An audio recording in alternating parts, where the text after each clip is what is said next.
Hello, my listeners, and welcome to yet another episode, part of my book and my journey to discover and reflect on how can we create a world where leadership beyond genders is in place. And today I'm talking to not only a dear friend of mine and the number one advisor for the No More Boxes transformational movement.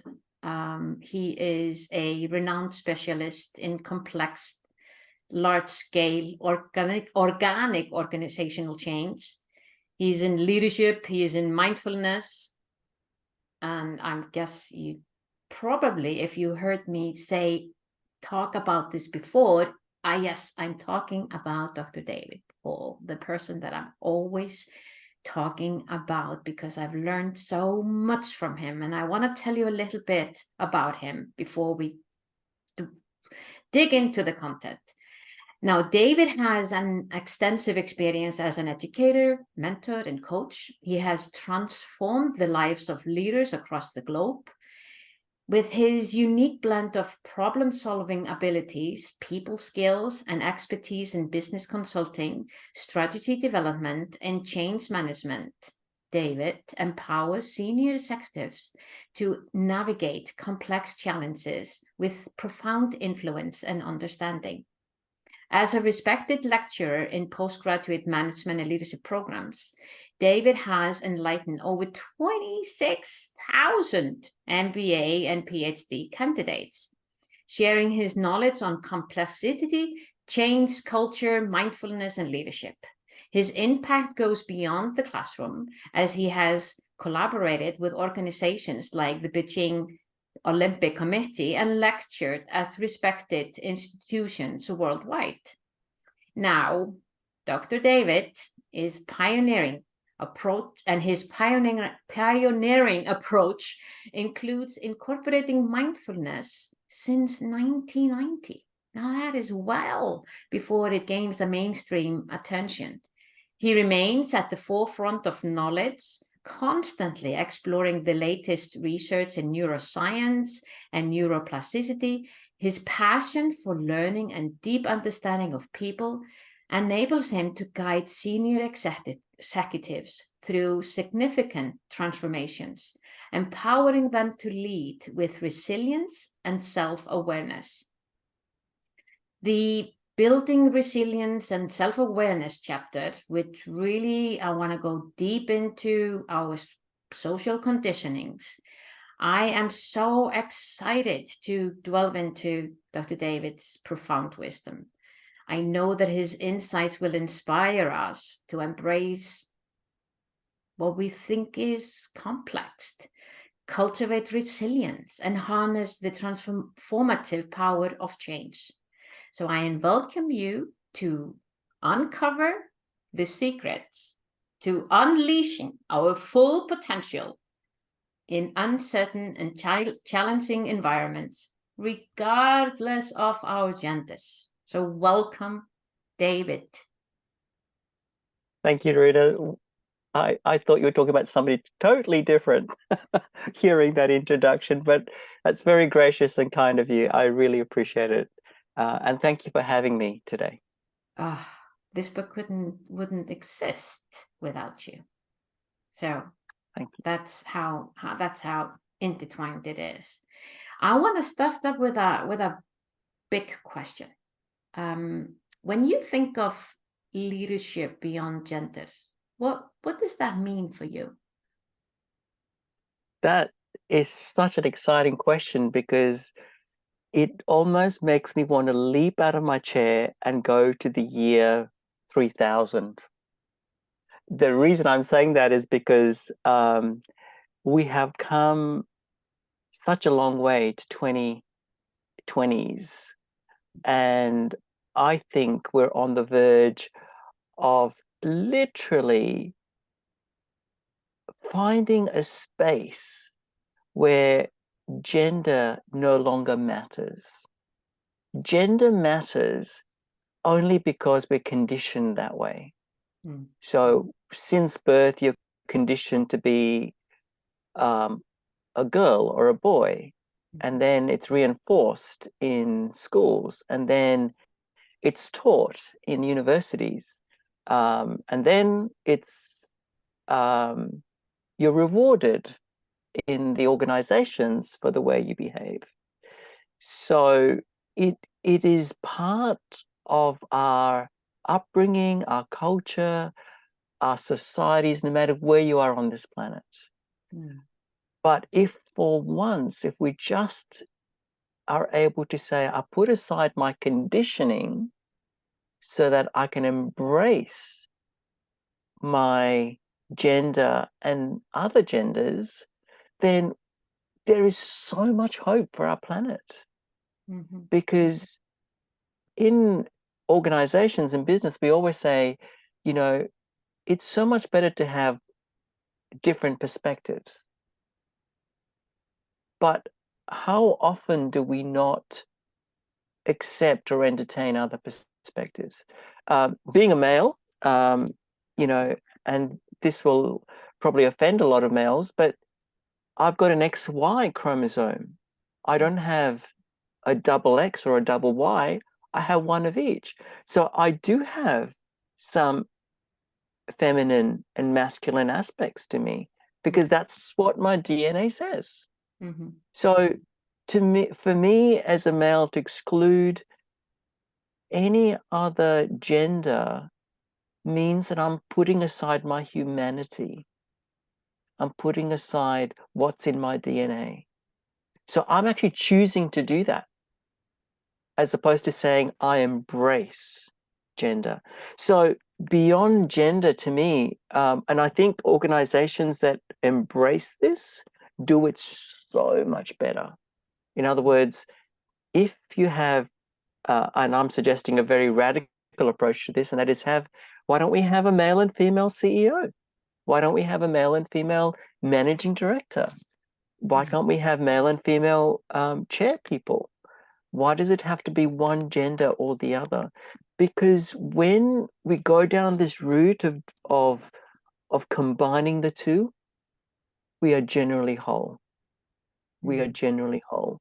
So every human being yearns to be in connection with another, in a relationship, in a partnership. Yeah. And that's because we yearn to be able to share a perspective that says, what do you think? We long to be able to say, I'm so glad we think alike, or I'm so glad you taught me something different, or I'm so glad that I've never thought about that, but thank you for sharing that with me. So beyond gender, to me, opens up a whole new universe of thought, of management and leadership practice that is absent at the moment. And I think unless we are willing to explore this, we will be stuck in a very black and white, good or bad, right and wrong kind of approach, which is so old. You know, we are far better than a robot because we've got this ability to think. So I think gender is a secret weapon that says, let's think beyond it. Let's not be confined by it. Let's not be defined in our little box by it. Let's smash the box and open the box so there are no boundaries, so that as leaders, we can honestly say, I embrace the other, or I embrace all others in decision making. Now, right now, this is the early stages, but right now, everyone will be thinking, oh my gosh, we need one person at the top. Well, let me tell you, how many times have you thought, I can do better than my boss? How many times have you thought, oh my God, I wish my boss would leave because I know that we can do so much better, simply because we've got other options. And sometimes gender leads us to biases, which we'll talk about further down the track. But your question is a very enlightening one, because unless we move beyond gender, we'll be confined and restricted by the way we think. And our brain is beyond gender. It really is. It's able to think much, much more universally than just one particular way. And it's my choice, it's our choice when we put a gender lens on everything. because let me ask you, if I took all the women away from this world and put them on another planet, we had an all-male planet, males would not survive. No way. Because we are really, our DNA is all about let's work together, live together, unite together to lead this planet to a far greater space than just a gender-specific space, a gender-specific thinking. And the best decisions ever on our planet have been made together anyway. That is such a deep, profound wisdom. So, like you're saying, you talked about if we move all women away and all of these gender-specific groups that we have, are we like me being a woman here and been part of tons of women's this and women's that, and I often wondered why we feel that's right or that's normal for gender to come together like that. And when I look at myself and in many groups that have belonged to, is that, and I ask myself, why is that? Why do I want that? In many cases, I think what comes up is I feel safe being surrounded by people that look like me. And at the same time, when I go deeper into that, I have also noticed the illusion of that safety, because all the safety is that I'm seeing someone that looks like me. Because in those groups are all sorts of people with all sorts of conditions and all sorts of stories, and I don't relate to all of them. So I sometimes wonder if all of these, as much as I am for people coming together and all of that, I just think that when it becomes a habit just to be with women, as in my case, it is limiting my expansion, getting to know males then, professionals, certain groups. And I just think this combination of telling myself, oh, that's so I trust these people, and then waking up to, well, do I really trust, or is it just because this is what the social conditioning has taught me is safe for me to do, and is an illusion really in my mind. And I know I'm going deep here, because what would be your answer to that? Why do we do this? Divide us this way? That's a very good historical question, really. But let me answer that question with another question. What would happen if we only educated one gender and not the other? Well, that's what's happening right now. Exactly. What would happen to this planet long term? Yeah.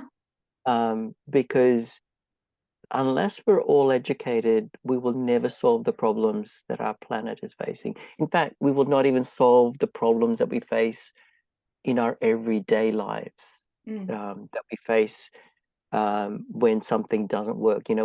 For example, when you're driving, how often have you said, oh, that stupid man or that stupid woman? And gender shouldn't come into it, because driving is not gender related as such. The rules are the rules, whether you're a male or a female.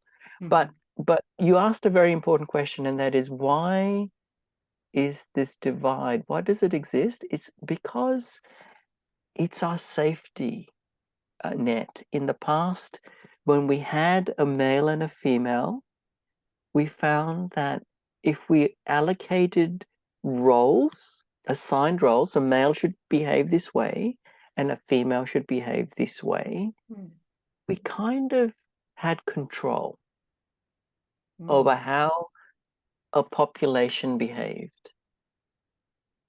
But the moment you behaved outside of those boundaries, you were punished in some way.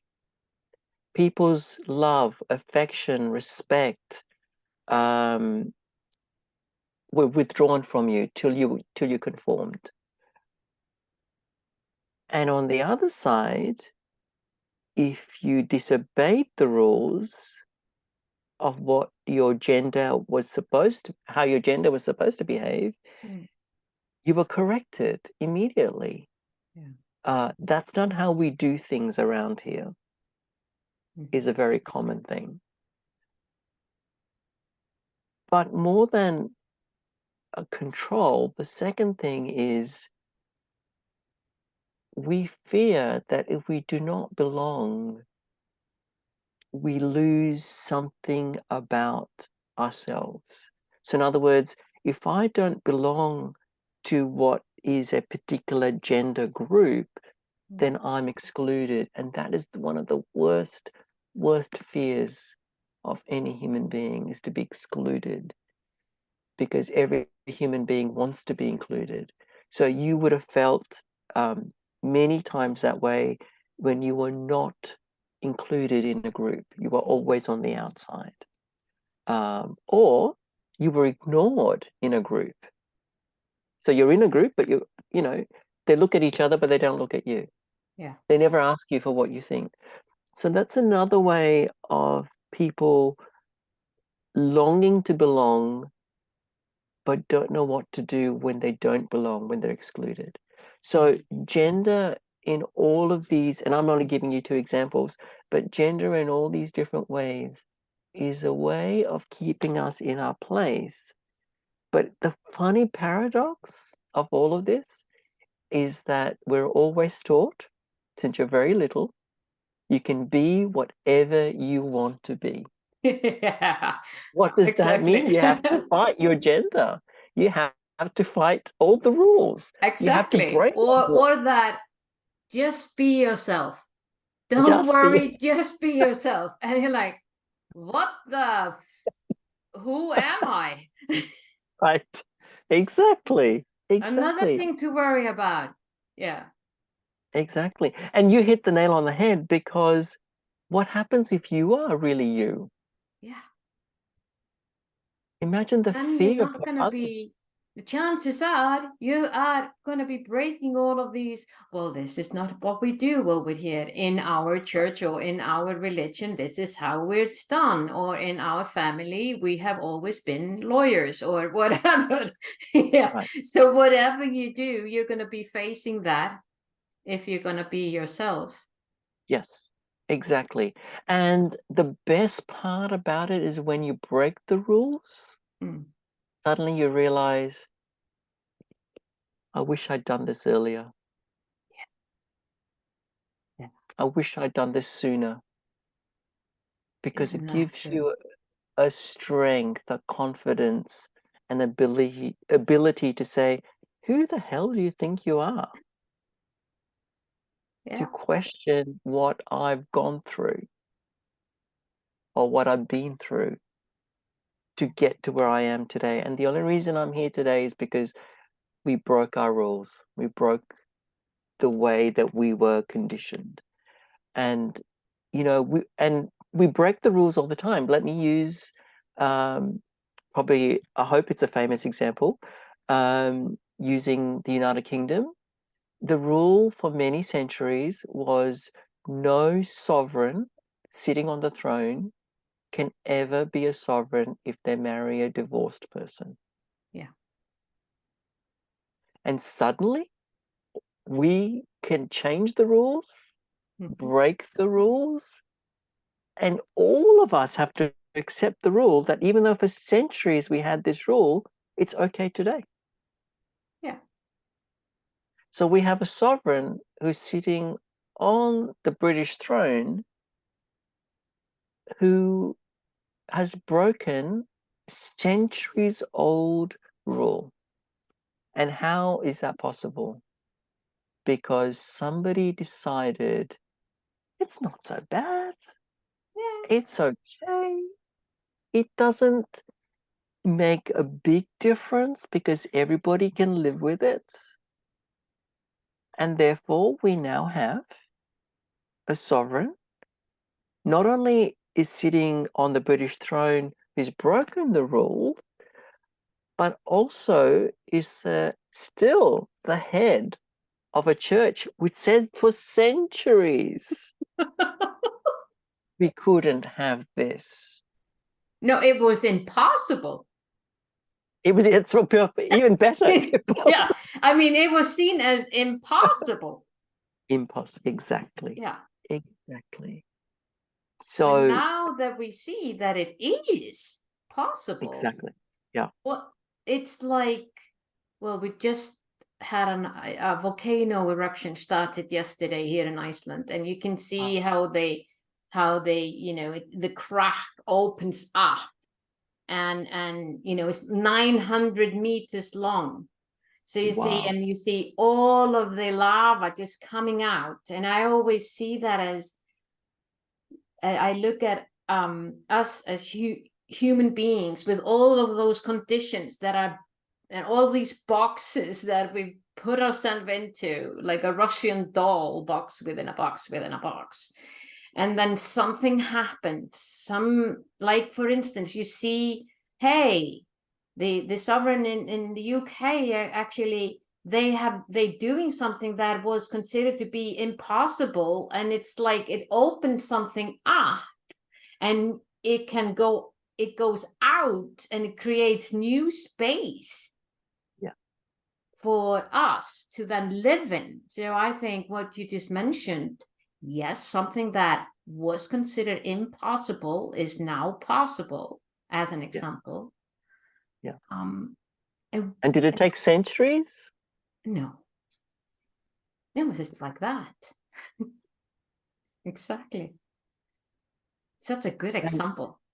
And I love the analogy of the lava because it's because of the lava overflow that we have the most fertile soil on this planet. The best crops grow from where lava has been. And in a wonderful way, I think that brings us back to why can't we smash these boxes? Mm-hmm. Why can't we be more inclusive of all these separate boxes? Exactly. Why can't we let go for even an hour, a day, a week, a month? Let go of our conditioning and see what life is like. Well, I just want to go straight into the question. Can we let go of our conditioning? Even we see these things. We see, as an example, here in Iceland, it's just as normal to see a dad with his infant as it is to see a mom with her infant. Um, there's no big deal. Dads are not babysitting their children. They're taking care of them. They're caregivers. Yeah. We see this, and yes, in one way we say, yeah, it is gradually and changing, and then another sentence comes in, well, you in Iceland, you're so way ahead of us. And yeah, it's like it doesn't really embody into people's minds that what that is showing you is that it is possible. So we have those examples in front of us, and we know that it can change in a split of a second. So how can we do that for ourselves so that we can let go of this conditioning that we think that we have to behave in a certain way, look in a certain way, or be someone because of our gender, or for religion or faith or background for that matter. But I'm just thinking gender here. Those other areas are also critical. But in terms of gender, I always say, if you let go, you will let come. What do I mean by that? So if you let go of something that you've been holding on to for whatever reason, when you let it go, something new, amazing, different comes into your life. And every single human being on this planet would say, yeah, that's happened to me. Because when you let go, a new experience somehow comes into your life. It might be difficult at the time, but more often than not, it brings about a different perspective. And it's like when you let go of something, it's like a burden has been lifted. And let me talk for a moment about relationships. Cast your mind back to somebody that you were in a close relationship with and you didn't enjoy it. It didn't bring you joy.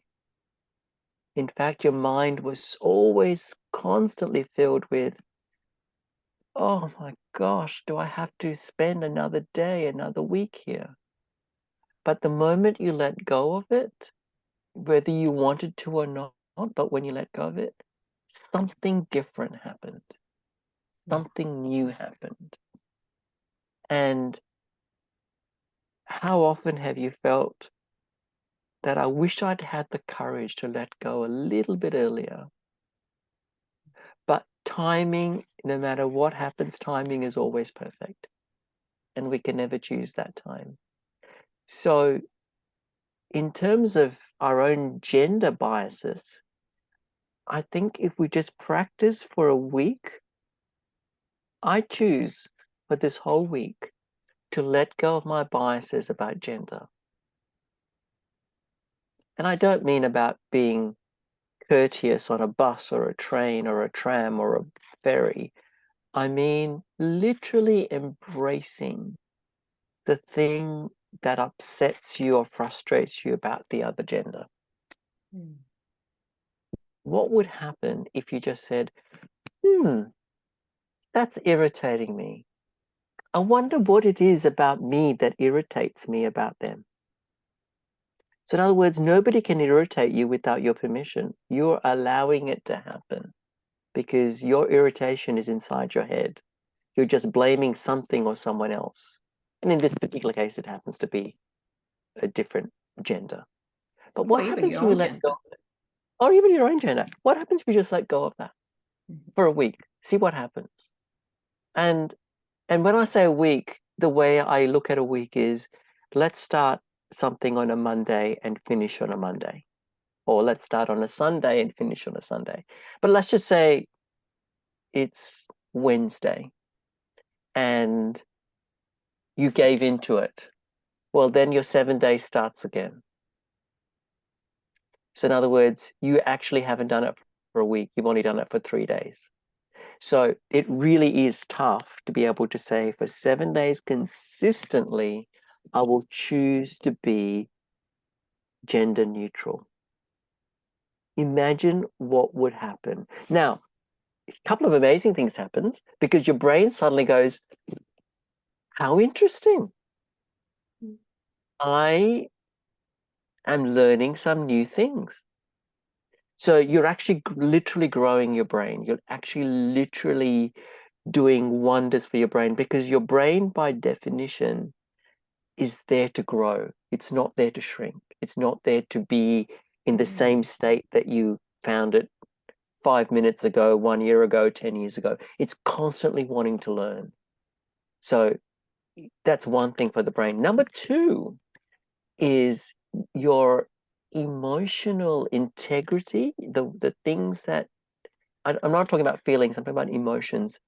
Suddenly you have a maturity about handling things because you're able to say, with gender neutrality, you're able to say, So all these years I've been reacting this way, not because they caused it, it's because I was willing to encourage it.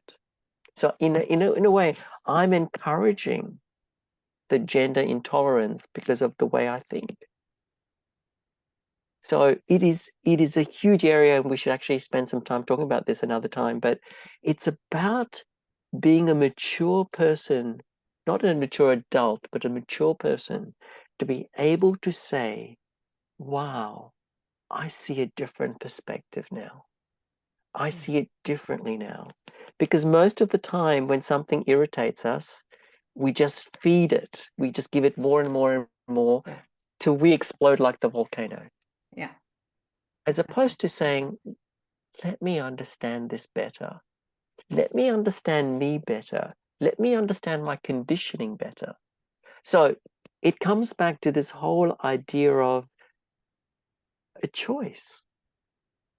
I can choose in this moment to respond differently to what that person is doing to me. Or even better, if you're going to be a self-master, is to say, wow, I now realize that I can choose to be different without giving my power away I to can that circumstance, choose that gender. to be different, to react differently. Well, respond differently. Respond. React. Yeah, because respond is so instant that you give to the reaction. And in order to be able to respond differently, just to catch yourself in that moment, as you Exactly. are maybe on day 3 in the challenge of becoming aware, and you're on day 3 and you see that you're going to go into the same old. Can you share with us what happens up in our brain when we catch ourselves and consciously do things differently? That is a very good question. So here's a very quick neuroscience perspective, rather than taking 6 years to talk about it, because that's the study of neuroscience. What's happening in your brain is when you stop and think and choose to act and then behave differently. So I use the acronym called STAB. So S is for stop, T is for think, A is for act, and B is to behave differently. So every day I say, have I stabbed myself? It's pretty dramatic. To stop my brain from doing what it does. So when you stop and think, it gives the brain a moment to say, at a T intersection, I always go right. But if I stop and choose to go left, the brain says, this is interesting. We've never done this before. Where is this going to lead? And therefore, it becomes a pathway, almost like a tree that branches open into so many possibilities. Whereas before, because you always turned right, there is no branches. There's only one stump. And it's only one way. And your brain has not been conditioned for that. But I choose, through my conditioning of my past, to allow that one stump to control everything I do, which is really sad, because what's sitting on top of your shoulders is about a $10 billion instrument. Because in fact, it's worth more than 10 billion, because I can't replicate your brain by any computers that we have on the planet today. But the cost of what it does is so brilliant that we don't utilize its vast capabilities. And my challenge, in a way, is to say, let's make an effort to do something different with this thing, because it only needs a moment of choice to stop and think and act. In 1 second, you can say, I choose to go left, not right this time.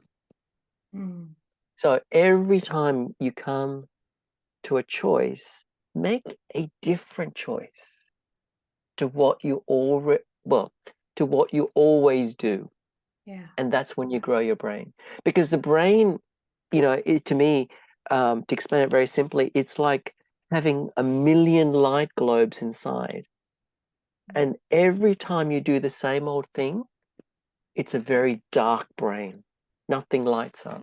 I But can the see moment, that happen in so many ways. And if you look at, if you've been conditioned that you don't have a voice, you don't matter, and it's better just to be quiet. If you use that as an example, which I often see with people that find it difficult to communicate and share what they are feeling and thinking, just to say, okay, now I am going to say something.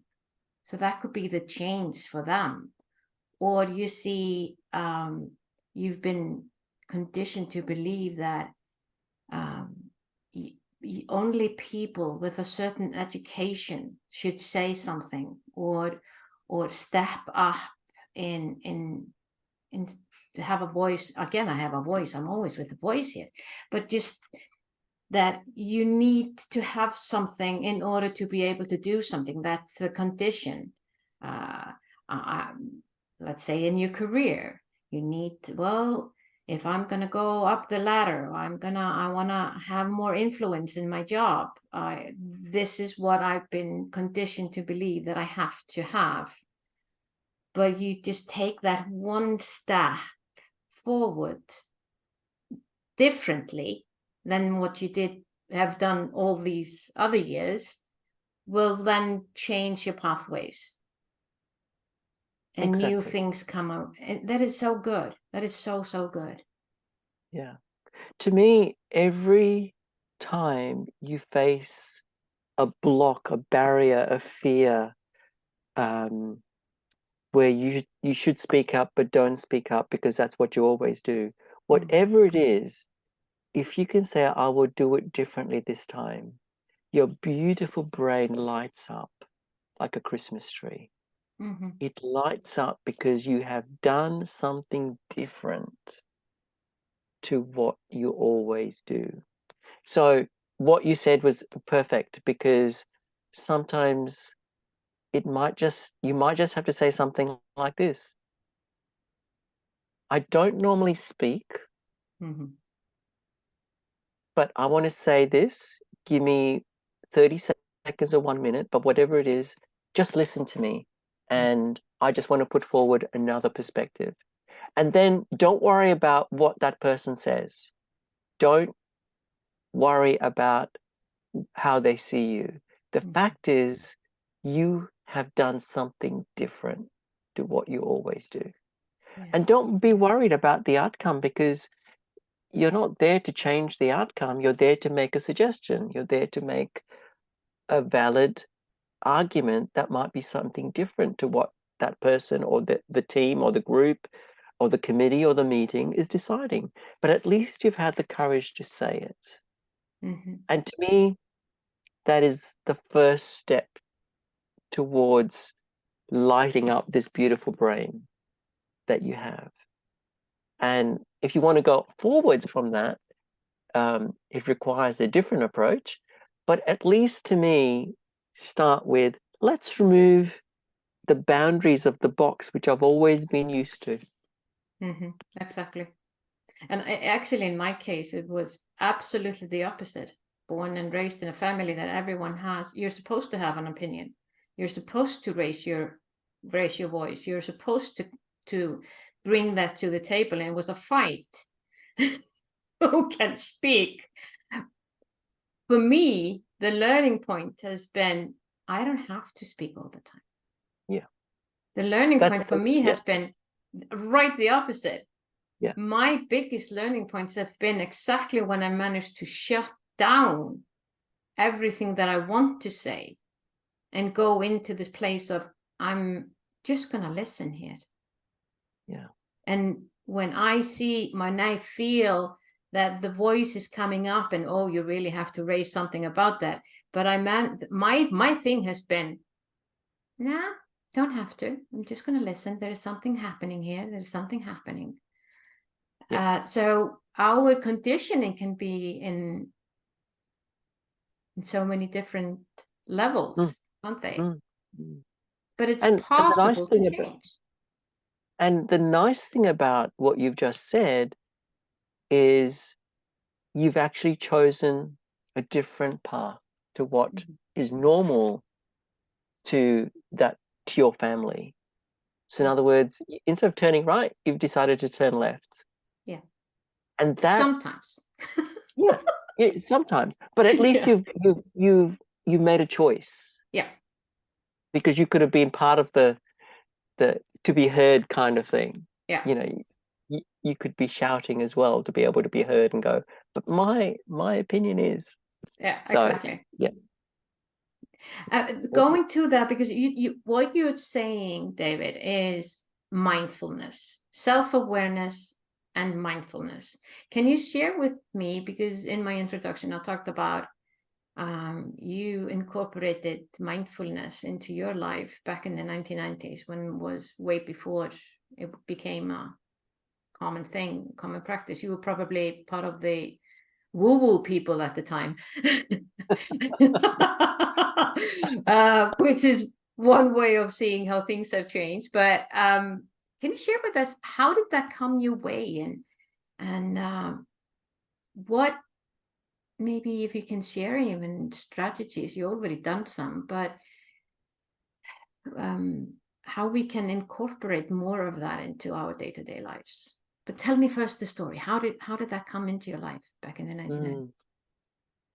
You really are opening me up, Rúna. Very, very briefly, I was involved in a very, very bad car accident in which my brother was killed. And my sister and I suffered very, very bad damage. So, for example, I was not supposed to recover from my long-term memory loss. So, books I read, places I've been, people I've known, music I played, completely all gone, wiped. And I was told I'd never be able to walk again, write again, because of the damage I'd done to my body. And so all of that has caused and still causes a lot of physical pain. So the doctors, whenever I experience pain, they just say, "What drug do you want?" Because they know how deep or bad the pain is. So in that space of where I was lying in that hospital bed, I had a choice. Do I accept all these diagnoses and prognoses of what's going to happen to me, or do I actively choose to do something different? And if I believed what all the specialists and the many specialists have told me, I can tell you now that my life would have ended. No problem at all. But I chose to go, right or left when you come to a T intersection. You have to choose to do something differently. So I chose a different way to use my mind, my brain really, because with all this damage, I could have felt sorry for myself. I could have felt, why God did you let this happen? Why universe did you let this happen? But I chose to say, what if I used my mind to approach this whole trauma in a different way? And that was a big question. And once I said to myself, yeah, why don't you do it differently? Then comes the actual practicalities of what do you do. So the practicalities are, shut the brain up from all this self-talk of being useless, hopeless, being a victim, being a patient, being someone who has no control, to somebody who says, why don't you find the space in your mind to be still? And by the way, being still for even 5 seconds with that much pain in your entire body was really difficult. But it was a challenge. And I thought, if I can do this for 5 seconds, maybe there is hope. So literally for 5 seconds, you know how short 5 seconds are? I experienced a space of stillness and no pain for 5 seconds. And that made me realize maybe I can extend it for 10 seconds and 30 seconds and 60 seconds. And now the whole time you're fighting yourself to not give in to your own reactions, your own physical reactions, which is agony, pain, discomfort, and all the other thoughts that go through your head. And then I realized, my goodness, this is a power source that every human being has. You don't have to go through all the suffering to find it. Mm. And when you find that stillness, in that stillness comes a new way of thinking, a different way of being. So when you could say, no, I will not do it that way, I will do it differently, suddenly there is a level of control over your own mind. And you and I know, and probably everybody who's listening would know, it's that monkey mind, you know, the mind that jumps from one thought to another thought to another thought without stopping for a moment. And mindfulness is not just in that moment, it becomes then, how do I approach everything in a mindful way? So, for example, when I grab my glass of water, I'm mindful of not just drinking, I'm actually present and one with this organic substance that helps my body, that quenches my thirst, that refreshes my mind. Because this one thing, just water, is so important for us to live on this planet. And therefore, I am grateful in this 5 seconds for this water, and I'm aware that I'm grateful as opposed to just saying, oh, thanks. Because that level of awareness then becomes a part of everything you do. I'm aware of you, even though you're thousands of miles away from me. I'm aware of your presence and what it adds to me. I'm aware of every single person, even though I can't see them. I'm aware that they are listening with an attitude of learning, an attitude of being uplifted. And to me, that's what I started to incorporate in all my research, my teaching at universities, in working with companies and organizations. It's about being so fully present that my mind is not chattering away saying, when you ask me a question, I'm not formulating the answer. I'm just so fully with you that I wait for you to finish the question.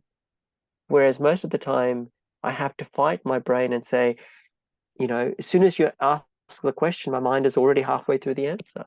Mm-hmm. Mm-hmm. That's not being mindful. No. That is having my mind filled with rubbish, really, because I'm not listening to Rúna. So your question is about why or how? The why is about mindfulness gives you power every time. It gives you so much power. Now, you know, a lot of people say to me, oh, David, it doesn't work. Well, let me tell you, it's like going to the gym or going for a walk. You don't get fit by doing 5 minutes of it. Mm-hmm. It's a constant thing over a period of time. So the how is your mind saying, I don't want to, but your power says you will do this. You Mm-hmm. will practice this. Yeah. You will master this. And therefore, gender then becomes no longer a question of, do I see this gender difference? It more importantly, it becomes, let me be mindful of what this person is bringing in this moment, in my presence, to have this conversation. And let me be mindful enough to almost take away all the things that filter by saying, oh, that's just another woman talking, or oh, she's having a bad day, or he's not in a good mood today. So all those kinds of thoughts get filtered away when you're mindful. You suddenly listen to the energy of the message or the meaning of the intention of what that person is trying to I say. love that. And Listen to the energy of the message yeah, yeah. And the intention of the meaning. and the intention Because of the when they're meaning. saying it in an angry way, Yeah. that's not their intention. And isn't that when you say that, listening to the energy of the message, that's that energy that we noticed within each other. So we are we can feel the energy from each other, even though, like you were saying, we're thousands of miles away. I'm in Iceland and you in Australia. But we can feel when we are in that moment, but we Yeah, don't notice it when our monkey mind is out there yeah, playing its game. yeah. Because how often have we thanked a person who got angry with us? Mm-hmm. Yeah, maybe 1 or 2 times, but you know, we don't make it a habit. Mm-hmm. But how many times have you been grateful, or the other person was grateful that you did not react in an angry way? They will always come back and say, thank you for not getting angry when you could have got angry. So in other words, you chose to be a powerful person in that moment,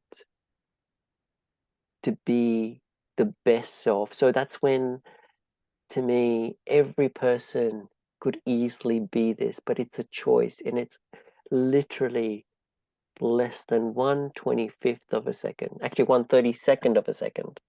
So not 1/25th, 1/32nd of a second, because that's how fast your brain, your amygdala fires. So to be able to control that thing and to be able to choose a different path, that's mastery. Mm. So when you chose with your family not to shout and be heard, that's mastery. So the And question imagine, is, for our audience, is to ask yourself, isn't it? What do I want to master? Who do I want to become? yeah, And or let me just master myself. let me master myself. Because it's really, at the end of the day, that mastery is going to give us the feeling that we want to feel. Yeah, yeah. And the most amazing thing about mastery is the balance of mastery is slavery. Wow. So in other words, you know, in, well, I was going to say centuries ago, but probably not even that long ago, we had slaves, Mm-hmm. and slaves did whatever you told them to do. I mean, they were there. They were literally in your presence, in your house, Mm-hmm. doing whatever you asked them to do. No question. Mm-hmm. And in the old days, if a slave questioned you, you could beat them for not obeying you. So same with your mind. How often are we a slave to our mind? because we don't question it. We just do what it tells us to do. We react the same old way because we are a slave to it. But imagine being a master of it. That's the power. And to me, that is so exciting. That is Because so exciting. if everyone was not a slave but a master of their mind, and making sure that they actually could tell the mind, you will do this, you will not do this. Oh my God, gender would have such a different perspective. Leadership would be so awesome.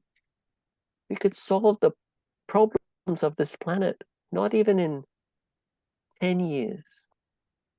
So I can see we're way over the time that we originally planned for this, and I could probably do this double the time. But just going back and accumulating what you're just saying, you're saying we can create a leadership that is beyond genders, where you as an individual get to be in your the highest version of yourself, or the sometimes we say the best, but I like the highest somehow, being thinking of energies is. We can do that by practicing mindfulness, self-awareness, and react to things and people and ourselves, and how we perceive ourselves and how we perceive the world around us in a different way, and the world will show us a different outcome.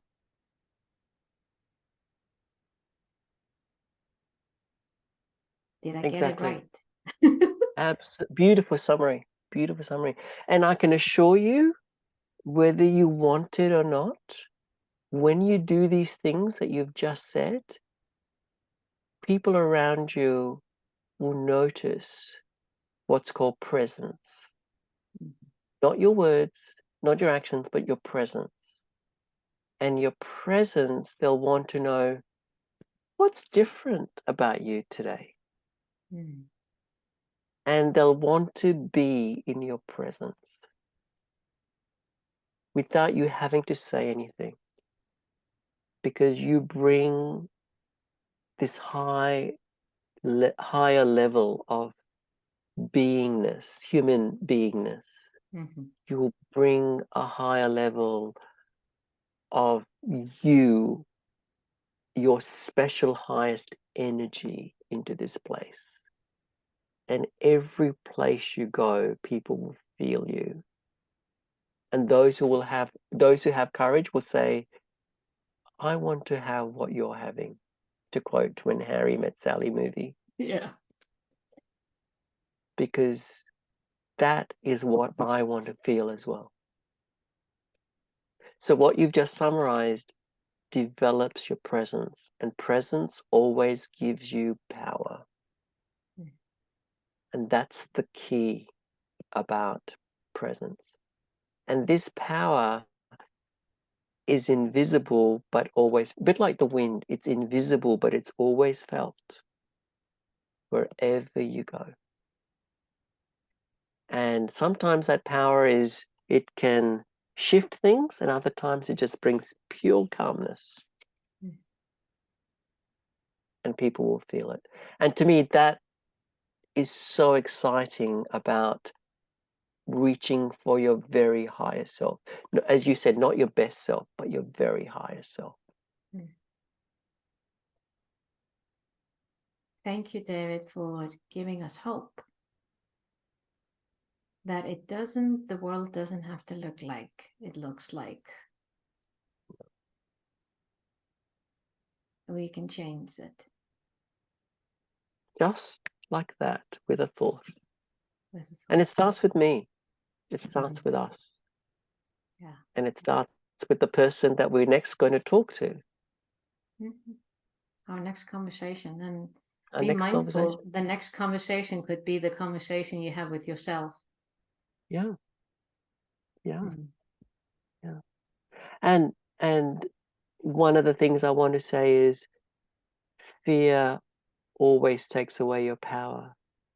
So don't let fear dominate any of your thoughts. Mm-hmm. Be powerful. Be powerful. I think that is a beautiful way to end our conversations today. Gosh, can we speak again? Let's. I just love this. Thank you so much, David, for your insights. My pleasure and Appreciate my it. honor. And thanks for having me, Rúna. I really, really appreciate it. And thank you for your wonderful questions.